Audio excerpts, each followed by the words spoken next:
বন্ধুরা, জ্যোতি সিম্পল কিচেনে সবাইকে স্বাগত। আশা করি তোমরা সবাই খুব ভালো আছো, আমিও ভালো আছি। তো আমাদের আজকে রাতের ডিনারে খিচুড়ি হবে। তো আমি এই কাপ মেপে দেখো আমি 1 কাপ ডাল নিয়ে নিলাম। খিচুড়িটা একদম অন্যরকম হবে, তোমরা রেসিপিটা স্কিপ না করে প্রথম থেকে শেষ পর্যন্ত দেখো। আশা করি তোমাদের এই খিচুড়িটা ভালো লাগবে। তো দেখো ডালটা আমি একটু ভালো করে ভেজে নেব, লো ফ্লেমে রেখে আমি 5 মিনিট একটু ভাজা ভাজা করে নেব। জানি না এই রেসিপিটা তোমরা কে কে খেয়েছো, তবে প্রথম থেকে শেষ পর্যন্ত দেখলে তোমরা বুঝতে পারবে যে এটা একদম অন্যরকম একটা রেসিপি, সিম্পল কোনো খিচুড়ির রেসিপি নয়।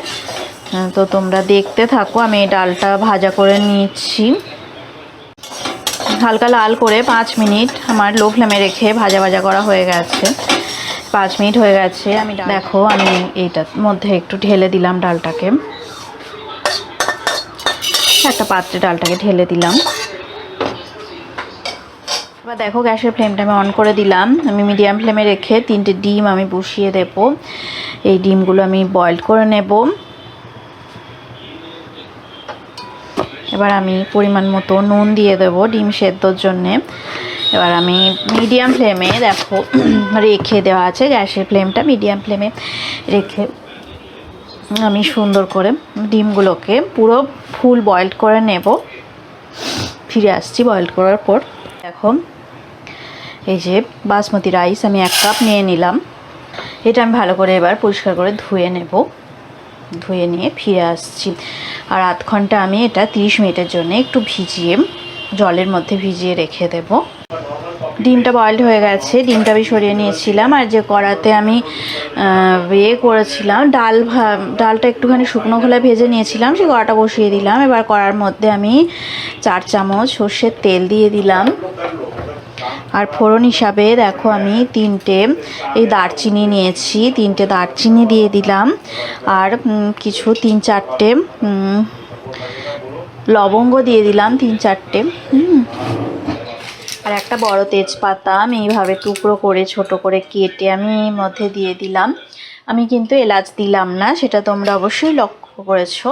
এবারে হালকা একটু গরম হয়ে যাওয়ার পর, এবারে তেলটা একটু গরম হয়ে গেছে, আমি মিডিয়াম সাইজের একটা পেঁয়াজ, স্লাইস করা পেঁয়াজ আমি দিয়ে দিলাম।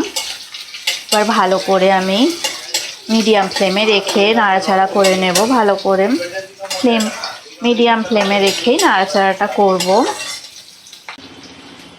এবার একটু লাল হয়ে যাবে, ততক্ষণ পর্যন্ত আমি অপেক্ষা করব। দেখো পেঁয়াজগুলো অনেকটাই লাল লাল করে ভাজা হয়ে গেছে।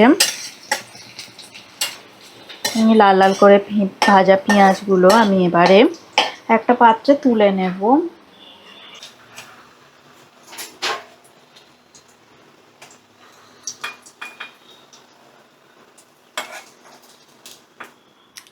এইবারে দেখো যে চালটা আমি আধ ঘন্টা ভিজিয়ে রেখে দিয়েছিলাম, সেই চালটা আমি এই যে আমি তেলের মধ্যে সব চালটা দিয়ে দিলাম।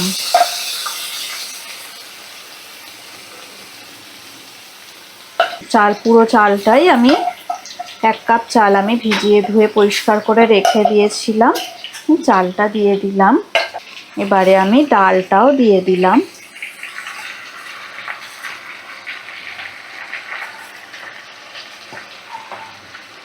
এতে কোনো টমেটো বা আমি কোনো কিছু ইউজ করলাম না, শুধু পেঁয়াজ দিয়েই রান্নাটা হবে, মানে টমেটো লাগবে না আর কি। তো এবার আমি ভালো করে নাড়াচাড়া করে নেব।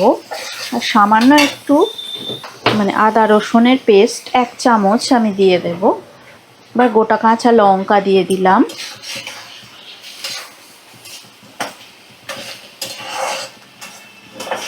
এটা তোমরা মসুর ডাল বা ছোলার ডাল দিয়েও করতে পারো, ভালো লাগবে খেতে। মসুর ডাল ছোলার ডাল 2 রকম ডাল দিয়েও এই চাল দিয়ে ভালো লাগবে। এবার দেখো আমি পরিমাণ মতো নুন দিয়ে দেব। এবার আমি একটু হলুদ গুঁড়ো দিয়ে দিলাম। এবার আমি চিনি দিয়ে দেব,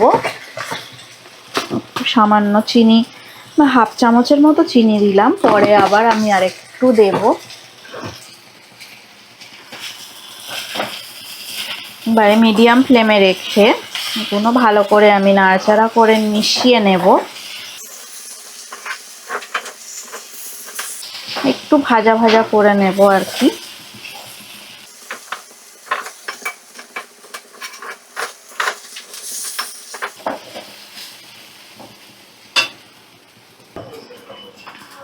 দু তিন মিনিট এইভাবে নাড়াচাড়া করে ভাজা ভাজা হয়ে গেলে আমি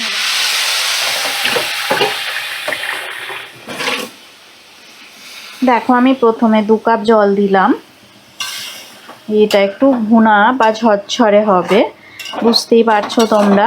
খিচুড়িটা এমনি ল্যাটকা হবে না, ল্যাটকা খিচুড়ির মতো ল্যাথে হবে না, এটা একটুখানি ঝরঝরে হবে।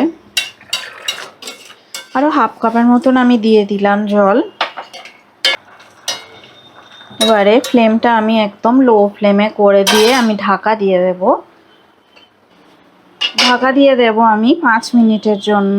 ফিরে আসছি 5 মিনিট পর। এবার দেখো আমি ঢাকাটা তুলে নেব। একদম রেডি হয়ে গেছে।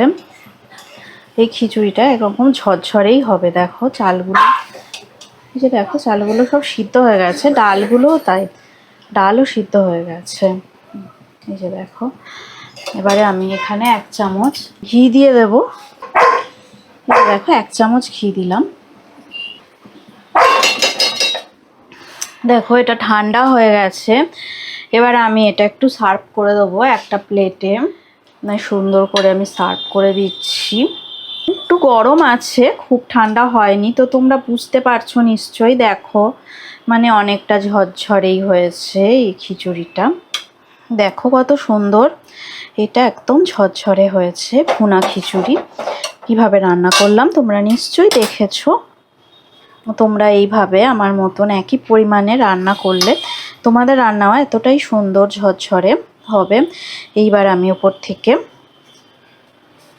এবার দেখো আমি বেরেস্তা ছড়িয়ে দিচ্ছি। একটু লঙ্কাগুলো একটু গার্নিশিং করে দেব। লঙ্কাগুলো সুন্দর করে সাজিয়ে দেব একটু আমি। আর আমি বেরেস্তা যেটা ভেজে রেখে দিয়েছিলাম সেই বেরেস্তাটা আমি উপর থেকে দিয়ে দিলাম। পুরো বেরেস্তাটাই দিয়ে আমি সাজিয়ে দেব। যে ডিমগুলো আমি সিদ্ধ করেছিলাম এগুলো সেই ডিম। রেসিপিটা একেবারে রেডি হয়ে গেল। দেখো মুগ ডাল দিয়ে আর বাসমতি চাল দিয়ে আমার এই ঝরঝরে ভুনা খিচুড়ি একদম রেডি হয়ে গেল। এই রেসিপিটা তোমাদের যদি ভালো লেগে থাকে অবশ্যই লাইক দেবে, শেয়ার করবে, কমেন্ট করে আমাকে জানাবে কেমন লাগলো তোমাদের। আর তোমরা ভালো থেকো, সুস্থ থেকো, আমার রেসিপি দেখতে থাকো। আজকের মতো টাটা। নেক্সট ভিডিওতে আর নতুন রেসিপি নিয়ে তোমাদের সঙ্গে দেখা হবে।